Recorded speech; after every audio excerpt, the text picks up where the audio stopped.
लाडक्या भावांच्या मागे उभं राहायचं. हे दुसरे सावत्र भाऊ, दुष्ट कपटी भाऊ यांच्यापासून सावध राहा. याने तुमच्या योजना बंद पाडण्यासाठी खूप प्रयत्न केला. कोर्टामध्ये गेले, कोर्टाने त्यांनी एक चपराक दिली, पळा म्हणाले इथून. आता नागपूरच्या कोर्टात गेले, तिथून पण पळवतील. पण किती, एकच मला माझ्या लाडक्या बहिणींना सांगायचं आहे, हे जेव्हा तुमच्याकडे मतदान मागायला येतील तेव्हा मत त्यांना विचारा की तुम्ही लाडकी बहीण योजना बंद करण्याचा का प्रयत्न केला, का कोर्टात गेले, का आमच्या मुलाबाळांच्या तोंडचा घास हिरावून घेण्याचा का पाप केलं, हे मात्र तुम्ही विचारणार. तुम्ही विचारणार. सगळ्यांना विचारा. एवढं विचारल्याबरोबर आलेला माणूस असा पळत सुटेल, परत तुम्हाला दिसणार नाही. आणि म्हणून मी आपल्याला एवढंच सांगतो, ही महायुती मजबूत आहे. महायुती अगदी मजबूतीने काम करते आहे. या मतदारसंघामध्ये काही लोक दिशाभूल करतायत की भारतीय जनता पक्षाचा, देवेंद्र फडणवीस साहेबांचा सपोर्ट आम्हाला आहे, आम्हाला पंकजाताईचा सपोर्ट आहे, आम्हाला भारतीय जनता पक्षाचा सपोर्ट आहे, असं खोटं नाटक काही लोक दिशाभूल करतायत. त्यांच्यापासून सावध राहा. महायुती म्हणजे महायुती, आणि महायुतीचं चिन्ह काय? एकीकडे धनुष्यबाण, दुसरीकडे कमळ किंवा घड्याळ. चौथी निशाणी बिलकुल नाही. आणि मला वाटतं काय कुकर का काय,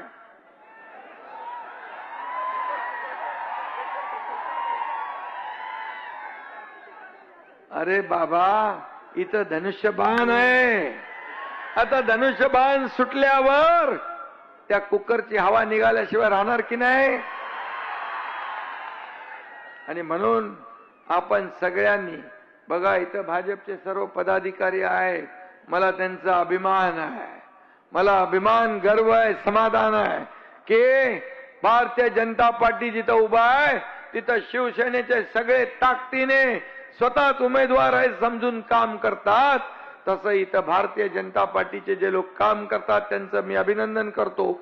आणि मी सांगतो, महायुतीचं सरकार तर जरूर येणार आहे, कुठल्याही परिस्थितीत येणार. त्याला कोणी थांबू शकणार नाही. कारण 2.25 वर्षात केलेलं काम बोलतंय आणि कामाची पोचपावती या ठिकाणी आपल्याला मिळणार आहे. आणि म्हणून पुन्हा एकदा मी सांगतो, एकही मत खराब करू नका, एकही मत वाया जाऊ देऊ नका. या भर उन्हामध्ये माझे बांधव उभे आहेत, त्यांची मी क्षमा मागतो की आपल्याला उन्हात तिकडे उभं राहावं लागलं, तरी सुद्धा तुम्ही लाडक्या बहिणीसाठी आलेला आहात, आपल्या लाडक्या भावनाताईसाठी आलेला आहात. मला तुमच्या चेहऱ्यावरून दिसतंय की विजय भावनाताईचा पक्का आहे. आणि कोणी सांगू दे, कुणाचंही नाव सांगितलं तरी विश्वास ठेवायचा नाही. मी आता देवेंद्रजींशी बोललो फोनवरून, त्यांना मी सांगितलं, ते बोलले बिलकुल आमचा कुकर बुकरशी काही संबंध नाही, आमचा धनुष्यबाणाशी संबंध आहे, आमचा धनुष्यबाणाशी संबंध आहे. आणि म्हणून तुम्हाला मी सांगतो, एवढे लोक आले तुम्ही एकत्र, एवढ्या लोकांनी ठरवलं ना, तर त्या कुकरची शिट्टी गुम झाल्याशिवाय राहणार नाही, डिपॉझिट जप्त झाल्याशिवाय राहणार नाही. अशा प्रकारचा विजय मिळवा. माझ्या लाडक्या बहिणींना मी सांगतो, या लाडक्या भावाची विनंती आहे तुम्हाला, एक लाडकी बहीण तुमच्या समोर आम्ही दिली आहे, तिला मतदान करा. आणि आपल्या घरची जेवढी मतं आहेत या सगळ्यांना सांगा, आम्ही बोलतो ते करतो, आम्ही सांगतो ते बोलतो ते करतो.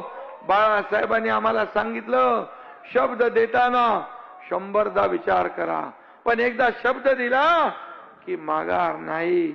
आणि हा बाळासाहेबांचा सच्चा सैनिक एकनाथ शिंदे तुमच्याशी बोलतोय. मी जे जे बोललो ते केलंय. एकदा कमिटमेंट दिल्यानंतर मी परत फिरत नाही. आणि म्हणून मी आपल्याला एवढंच सांगतो, येणाऱ्या 20 तारखेला आपण धनुष्यबाणासमोरचं बटन दाबा. धनुष्यबाणासमोरचं बटन दाबून सकाळी लवकर उठून आपण आपल्या घरच्या लोकांना सांगा, आमच्या भाऊजींना सांगा, पहिलं मतदान करून येऊ आपण. पहिलं मतदान करून नंतर चहा पिऊ, नाहीतर आपण चहा पिऊ, नाश्ता करू, मग जेवू, मग थोडा आराम करू. मग असं केलं तर मग गडबड होईल.